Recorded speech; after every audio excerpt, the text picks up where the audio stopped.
जनजातियों का अध्ययन अपन कर रहे थे। इसमें जनजातियां क्या होती हैं, जनजातियां विश्व के किन किन क्षेत्रों में कौन कौन सी जनजातियां पाई जाती हैं, 6 प्रकार के मैंने क्षेत्र बता दिए थे, उनमें विभिन्न प्रकार की जनजातियां पाई जाती हैं। अब अपने सिलेबस में 4 प्रकार की जनजातियां दे रखी हैं, उनमें मैंने बता दिया था 2 विश्व की जनजातियां हैं और 2 भारत की जनजातियां हैं। और विश्व की जनजातियों में पहली जनजाति है एस्किमो जनजाति। एस्किमो जनजाति। अब इसका अध्ययन अपन करेंगे। इसका अध्ययन अपन वही मैंने 5 पॉइंट बताए थे, उन्हीं को ध्यान में रखते हुए अपन करेंगे। अब एस्किमो जनजाति सबसे पहले तो ये आर्कटिक क्षेत्र के में पाई जाती है। अब मैंने तुम्हें बताए थे कि अपने महाद्वीप और महासागरों का ज्ञान आपको होना चाहिए। तो 7 महाद्वीप और 5 महासागर हैं, उनका मैंने आपको अच्छे से पिछली क्लास में समझाया हुआ है, 11th में हमने पढ़ा भी था, तो आपको ध्यान होगा। तो सबसे पहले एस्किमो। एस्किमो का अर्थ क्या होता है?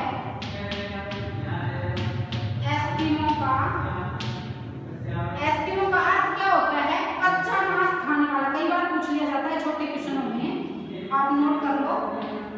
कच्चा मांस खाने वाला।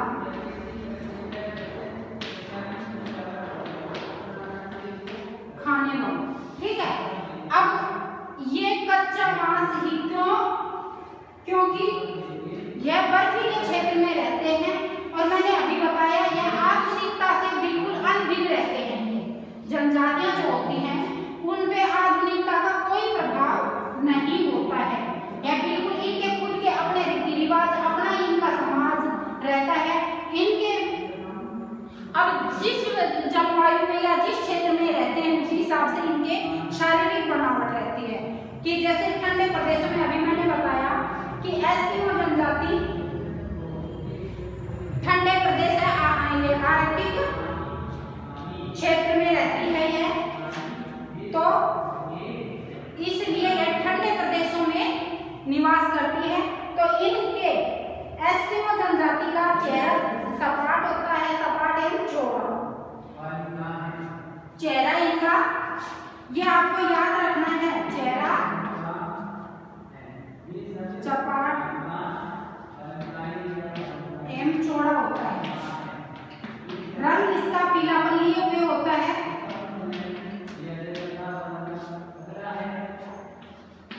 यह इनकी शारीरिक विशेषताएं आपको याद रखनी है।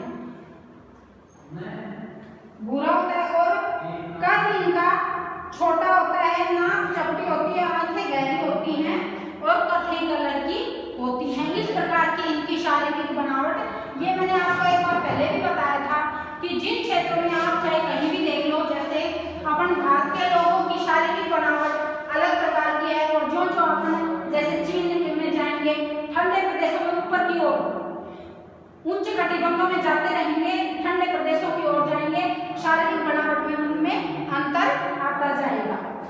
जैसे आप देखते हो चीन के लोगों की शारीरिक बनावट अलग है, उनकी आंखें थोड़ी ऐसे छोटी और लंबी लंबी होती हैं, उनका चेहरा चौड़ा और इस प्रकार से माथा अलग होता है।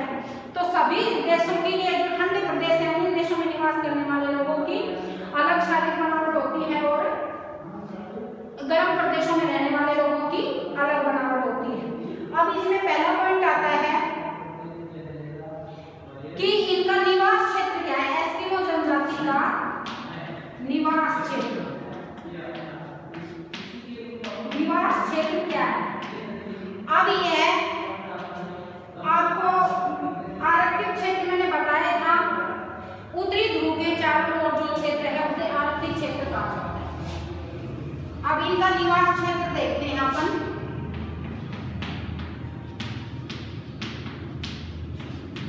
निवास क्षेत्र तो यह जो अपने महाद्वीप पड़ा था ना, ये उत्तरी अमेरिका महाद्वीप है। इसके उत्तरी किनारे पे और ग्रीनलैंड और ये हैं, इनके दक्षिणी किनारे पे इनका निवास है। अभी मैं आपको मैप के द्वारा बता दूंगी, एक बार आप लिखो। यह आर्कटिक व टुंड्रा प्रदेशों तक ही सीमित है। इस क्षेत्र में अलास्का से लेकर बेरिंग तक मरुमध्य तक इसका विस्तार है। ये अलास्का, कनाडा, ग्रीनलैंड व उत्तरी साइबेरिया क्षेत्रों में निवास करते हैं। कहाँ कहाँ निवास करते हैं? अलास्का, ग्रीनलैंड,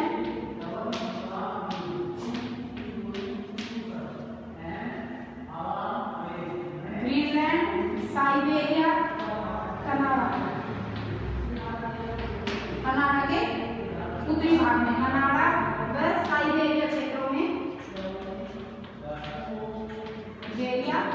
क्षेत्रों में निवास करते हैं। अब ये क्षेत्र कहाँ है? देखो मैं एक बार रफली मैप बना देती हूँ इसका।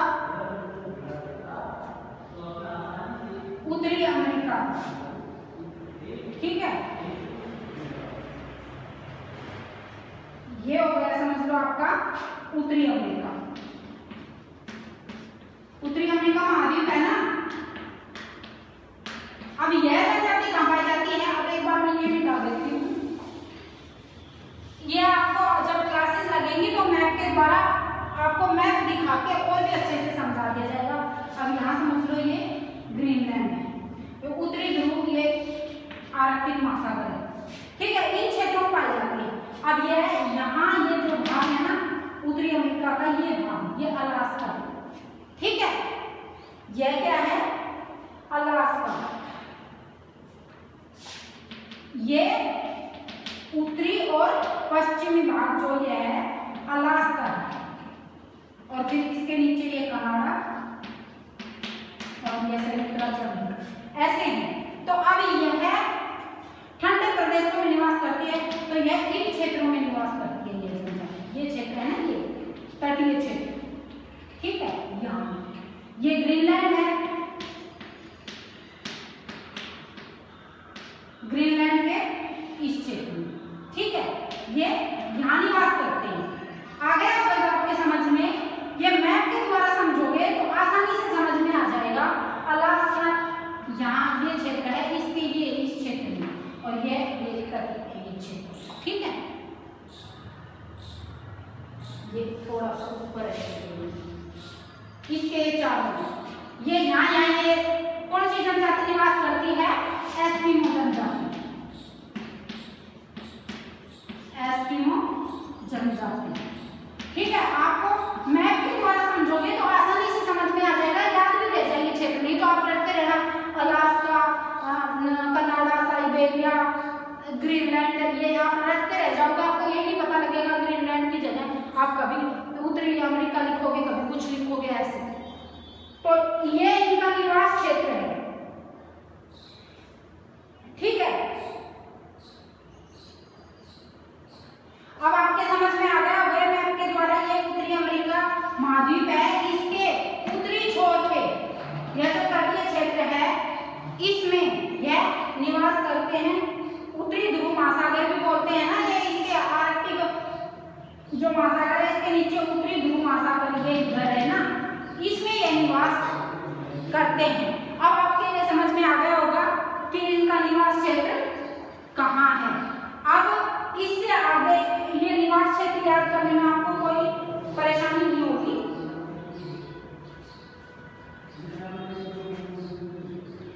अब ये कि ये ठंडा प्रदेश आपको पता है ध्रुवीय क्षेत्र है, तो यह ठंडा प्रदेश है, यहाँ पर तापमान अत्यधिक कम पाया जाता है। यूं समझ लो 0 डिग्री से नीचे नीचे ही इसमें तापमान हमेशा रहता है। अब यहाँ 0 डिग्री से नीचे ही रहता है तापमान, तो यहाँ के लोगों की जो यहाँ पर जो बहुत ही ठंड में जीव जंतु ये बहुत कम पाए जाते हैं। ये शैवाल, रंग बिरंगे फूल, ये काई वगैरह बस यही पाए जाते हैं इसमें, और कुछ नहीं पाया जाता है। अब दूसरा है आर्थिक क्रियाकलाप। अब आर्थिक क्रियाकलाप में निवास क्षेत्र तो आपने पढ़ लिया, अब दूसरा पॉइंट है इसका आर्थिक क्रियाकलाप कि क्या क्या करते हैं। अब इनका मुख्य मैंने जनजातियों में पहले भी बताया है कि इनका मुख्य काम क्या होता है? आखेट करना, पशुपालन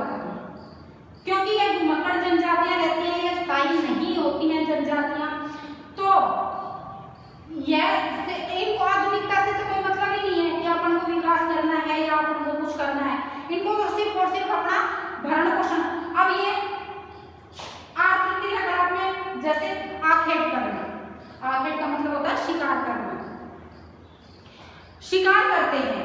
तो ये क्या करते हैं, जंगलों में घूमते घूमते जीवन यापन करते हैं।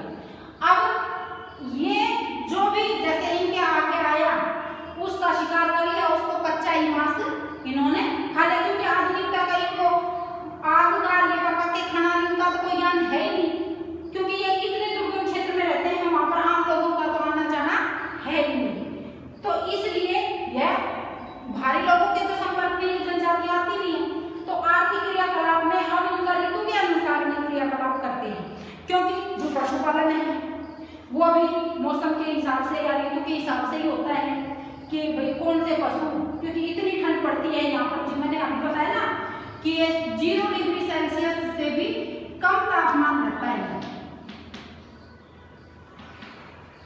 तो इतनी कम ठंड में अब ये शीत ऋतु में अलग प्रकार के शिकार करते हैं या क्रियाकलाप करते हैं अपना जीवन यापन के लिए। इनका मेन कार्य इनका जीवन यापन का शिकार करना और घुमाकर जैसे इनको जो भी कंदमूल कुछ भी जैसे मिला उपयोगी वस्तु इनको लगता है कि अपने उपयोगी है, वो जंगलों में घूमते रहते हैं, वो उनको लेके उन्हीं से ही अपना टाइम पास करते हैं।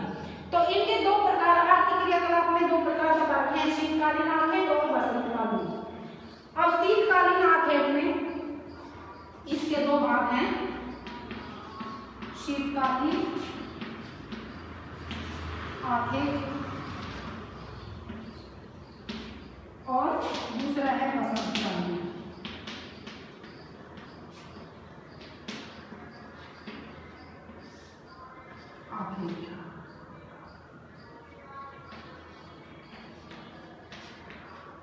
अब शीतकालीन आखेट में ये अलग प्रकार के शिकार करते हैं और अलग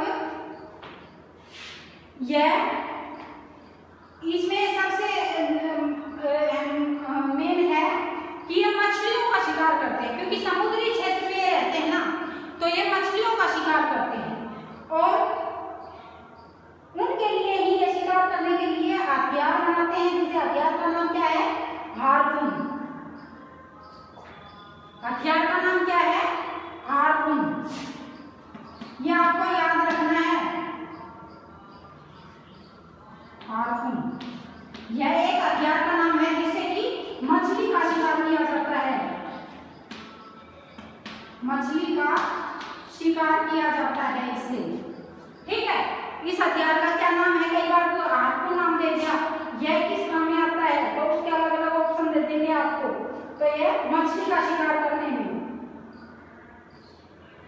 अब जो ये मछली का शिकार करते हैं शीतकाल में, इसे क्या कहा जाता है, उसे माऊ पाक कहते हैं, जिसका शाब्दिक अर्थ क्या होता है, माऊ पाक कहते हैं। शीतकाल में करते हैं ना ये मछलियों का शिकार, उसे माऊ पाक। माऊ पाक का शाब्दिक अर्थ क्या होता है, प्रतीक्षा करना, प्रतीक्षा करना। यह क्यों नाम दिया इन्होंने, क्योंकि मछलियों का जब ये शिकार करते हैं इस हथियार के द्वारा, तो मछली का ये तो है नहीं कि पड़ी जाए गए शिकार करके आगे, मछलियों को शिकार करने के लिए उनको प्रतीक्षा करनी पड़ती है। तो इसीलिए इसका जो ये सर्दियों में शिकार करते हैं उसका क्या नाम है, मछलियों का शिकार करते हैं माऊ पाक। और माऊ पाक का अर्थ क्या है, प्रतीक्षा करना। ये याद रख लेना, जिससे आपको मछली का शिकार करना याद रह जाए कि मछली ये तो है नहीं कि जाते ही मछली पड़ी है उसको उठा के ले आए, मछलियों का शिकार करने के लिए इनको प्रतीक्षा, थोड़ा इंतजार करना पड़ता है। तो माऊ पाक का अर्थ क्या होता है, प्रतीक्षा करना। ये तो इनकी एक विधि है और दूसरी विधि है इतुरपाक। एक विधि तो मछली का शिकार करने की ये है और दूसरी विधि है इतुरपाक विधि। इसमें क्या होता है, इसमें दो जैसे छिद्र नुमा बनाए जाते हैं, एक इन्होंने ऐसे एक हथियार का वो रूप दे रखा है उसको, जिसमें एक व्यक्ति सिर को चार डालकर, जैसे ये इनकी विधियां हैं मछली का शिकार करने की, ये दोनों इतुरपाक और माऊपाक, ये दोनों विधियां हैं। अब इसमें तो ये क्या करते हैं, कोई हार्पून नाम का एक हथियार सा होता है, उससे ये मछली का शिकार करते हैं। अब उसमें मछली की प्रतीक्षा, जैसे मछली जब आएगी या इसको दिखेगी फिर पकड़ेंगे, इस हार्पून हथियार एक इस मछली पकड़ने का, तो उससे करते हैं। अब इतुरपाक क्या होता है?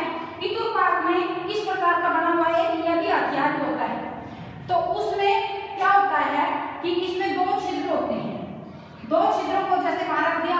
अब एक में जो मछलियां खाना खाती है ना, उनका खाना डाल देते हैं एक व्यक्ति, और वो जो ही उस मछली उस खाने के पास आएगी वो मछली, तो ये तुरंत उसको ऐसा सिस्टम लगाए रखते हैं, दूसरे छिद्र में से दबाएंगे तो वह मछली अपने आप उसी में फंस के रह जाएगी। तो यह दोनों इसकी शिकार करने की इसके ये हथियार मान लो या विधियां मान लो, ठीक है। इनके क्या नाम है? माऊपाक और इतुरपाक। ये दोनों आपको याद रखने हैं, और ये इन दोनों से कब करते हैं ये शिकार? शीतकाल में। ये आपको याद रखने हैं, ठीक है। ये इसमें आपको फोन से हथियार से शिकार करते हुए दिखा भी रखा है आपके इसमें। अब है बसंतकालीन आखेट। ये आपके याद हो गया होगा। शीतकालीन आखेट में हाथुन नाम के हथियार से मछली का शिकार करते हैं। मछली का शिकार करने की 2 विधियां ये अपनाते हैं। एक माऊपाक होती है, माऊपाक का अर्थ होता है प्रतीक्षा करना, ये हथियार समझ लो आप, ये विधियां हैं इनकी। दूसरा है इतुरपाक, इसमें 2 छिद्र बने हुए होते हैं, एक में ये मछलियों का खाना डालते हैं, और फिर दूसरे छिद्र में जब वो मछली आ जाती है तो उसको दबाते ही वो मछली उसी में रह जाती है। तो इस प्रकार उसका शिकार कर लेते हैं ये आसानी से। तो ये दोनों इतनी विधियां याद रखनी है। और दूसरा है बसंतकालीन आखेट। बसंतकालीन में भी यह आखेट शिकार तो ये मछली का ही करते हैं, क्योंकि समुद्रों में तो मछलियां मिलती हैं और आपको पता है यह समुद्र में ही इनका निवास क्षेत्र है। तो बसंत काल में जब ज्यादा ठंड पड़ती रहती है, तो बसंत काल में थोड़ा सा तापमान अधिक होता है, तो वो मछलियां क्या करती हैं? धूप सेकने के लिए थोड़ा पानी से बाहर आती हैं, या सांस लेने के लिए पानी से बाहर आती हैं वो मछलियां। जैसे उनको भी तो अधिक उसमें ठंड में भी तो मछलियां नहीं रह सकती ना, तो वो धूप लेने के लिए बाहर आती हैं। तो जब वो धूप सेकने के लिए बाहर आती हैं तब ये लोग शिकार उसका करते हैं। और बसंतकालीन आखेट को क्या कहा जाता है? उत्तोक। बसंतकालीन शिकार करने की विधि को क्या कहा जाता है? उत्तोक, ठीक है। ये नाम याद रखने हैं आपको। ये लेसन आपके इस जो मानव भूगोल में सारी चीजें याद करने की ही हैं। आप मैप के द्वारा समझ के आसानी से इनको याद रख सकते हो। अब है ये शिकारी कुत्तों की मदद से सी मछलियों का शिकार करते हैं। इस ऋतु में चमड़े से बनी नाव को परिवहन के लिए काम में लेते हैं, जिसे कयाक कहा जाता है। कयाक ये क्या होती है? चमड़े से बनी नाव। यह याद रखना है आपको, लिख भी लेना किताब में, क्योंकि छोटे किस्म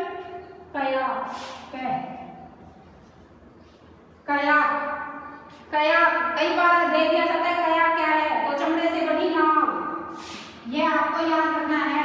चमड़े से बनी नाव है जो सील मछली का शिकार करने के लिए इस नाव का प्रयोग बसंत काल में एस्किमो जनजाति द्वारा किया जाता है। इस बसंतकालीन आखेट को या शिकार करने की विधि को क्या कहते हैं? उत्तोक। और यह किसके द्वारा सील मछली का शिकार करते हैं? कयाक नाम की एक चमड़े से बनी हुई नाव है, जिस पे बैठ के इस सील मछली का शिकार करते हैं। अब है इसमें सील से आने के लिए मांस, कपड़े बनाने के लिए खाल, तंबू बनाने के लिए खाल, ईंधन के लिए चरखी, स्लेज गाड़ी बनाने के लिए हड्डियां तथा धागे के रूप में तो प्राप्त होती है, ठीक है। अब इसमें है अगला पॉइंट, ये तो था आखेट का, आखेट का शिकार करना। इसमें 2 पढ़े हैं आपने, ये अलग अलग पॉइंट दे रहे हैं आपको। आखेट, अब आखेट में आपने पढ़ लिया शीतकालीन आखेट। इसमें हार्पून नामक हथियार से ये आखेट करते हैं, मछलियों का शिकार करते हैं। उसके 2 विधियां बताई हैं, माऊ पाक और इतुर पाक। माऊ पाक से मछलियों का शिकार, माऊ पाक का अर्थ क्या होता है? प्रतीक्षा करना।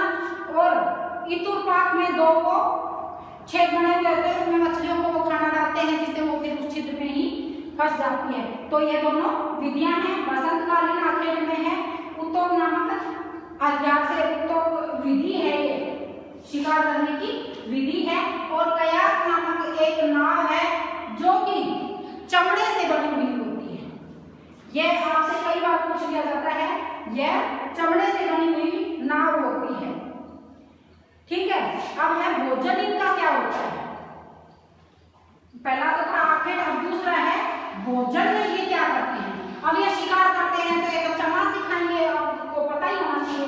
दूसरा पॉइंट है भोजन, तो ये कच्चा मांस खाते हैं। अब ये कच्चा मांस किस किस का खाते हैं? सील, व्हेल, सील ऑयल, मछलियों का और स्थानीय जीव जंतुओं का ये भोजन करते हैं। अब तीसरा पॉइंट है वस्त्र किस प्रकार के पहनते हैं। अब यह उन क्षेत्रों में रहेंगे और इनका मुख्य काम जब आखेट करना है, शिकार करना है, तो आपको पता ही है कि उनकी खाल से बने हुए ही यह वस्त्र पहनेंगे। अब वस्त्र किस प्रकार के पहनते हैं? ये मछलियों से और जीव जंतुओं की खाल से बने हुए ही वस्त्र पहनते हैं। ठीक है, अब देखो इसमें दे रखा एस्किमो के वस्त्र मुख्यतः करीबों की खाल से बने होते हैं। ये सील मछली की खाल की अपेक्षा अधिक गर्म और हल्के होते हैं, क्योंकि ये उस प्रकार की चमड़े से बनाते हैं क्योंकि ये ठंडे प्रदेश में रहते हैं। मैंने अभी बताया ना 0 डिग्री से भी कम तापमान रहता है, तो इनके वस्त्र भी ऐसे उस चमड़े से बनाते हैं जो कि ज्यादा गर्म रहे। ये जीव जंतुओं की खाल से। अब निवास क्षेत्र कहाँ क्या है? इनके निवास क्षेत्र ये बर्फीले क्षेत्र में रहते हैं, तो आपको पता ही है बर्फ में अलग प्रकार के निवास क्षेत्र बनाए जाते हैं। निवास क्षेत्र में बर्फ का एक घर बनाते हैं जिसे इग्लू कहा जाता है। ठीक है, इग्लू बर्फ का एक घर होता है जिसे इग्लू कहा जाता है। 5 से फीट भूमिगत एवं भूमि के अंदर होता है और 2-3 फुट ऊपर उठे लकड़ी व वेल की हड्डियों के ढांचे से बना बर्फ का मकान को कर्मक कहते हैं। बर्फ के मकान को क्या कहते हैं? कर्मक। ये नाम आपको याद रखने हैं सारे। आप 2-3 बार रीडिंग लगाओगे इस बुक में तो हो जाएंगे याद। और इनका प्रवेश द्वार एक भूमिगत सुरंग से जुड़ा हुआ होता है और ग्रीष्मकाल में शिकार के दौरान ये लोग अस्थायी तंबू में रहते हैं। जब ये शिकार करने जाते हैं तो वहीं पर, क्योंकि मछलियों का शिकार करने में इनको टाइम लगता है, तो वो 2-2, 4-4 दिन, 5-5 दिन वो समुद्र के किनारे वहीं तंबू बनाकर रह जाते हैं। इनके बर्फ के घर को क्या कहा जाता है? इग्लू और कर्मक। अब है ये शिकार करने के लिए किन किन यंत्रों का प्रयोग करते हैं? किन किन यंत्रों का प्रयोग करते हैं? ये इसी के आर्थिक क्रियाकलाप के भाग हैं। ये अलग अलग बना के दे दिए, चाहे इकट्ठे की बजाय अलग अलग बना के लिखते हैं ना तो नंबर सही मिलते हैं। अब यंत्र कौन कौन से? एक तो अभी अपन ने पढ़े हैं ना, एक तो कयाक जो चमड़े से बनी हुई नाव होती है जो कि 1.5 मीटर चौड़ी और 5 मीटर लंबी होती है। ठीक है, ये आपको याद रखना है। दूसरे है उमियाक। एक तो कयाक है, उमियाक। उमियाक भी एक प्रकार की यह शिकार के दौरान नाव ही समझ लो आप, जो व्हेल मछली के शिकार के लिए काम में ली जाती है।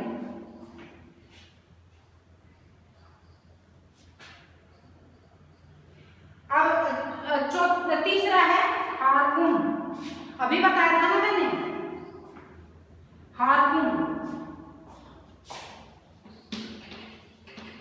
हार्पून एक मछली का शिकार करने का हथियार होता है। अभी हमने पढ़ा था ना ये। सील मछलियों के शिकार के लिए 1.2 से 1.5 मीटर लंबा भाला नुमा हथियार जो रस्सी से बंधा हुआ होता है, यह हार्पून कहलाता है। अब अगला है स्लेज। यह भी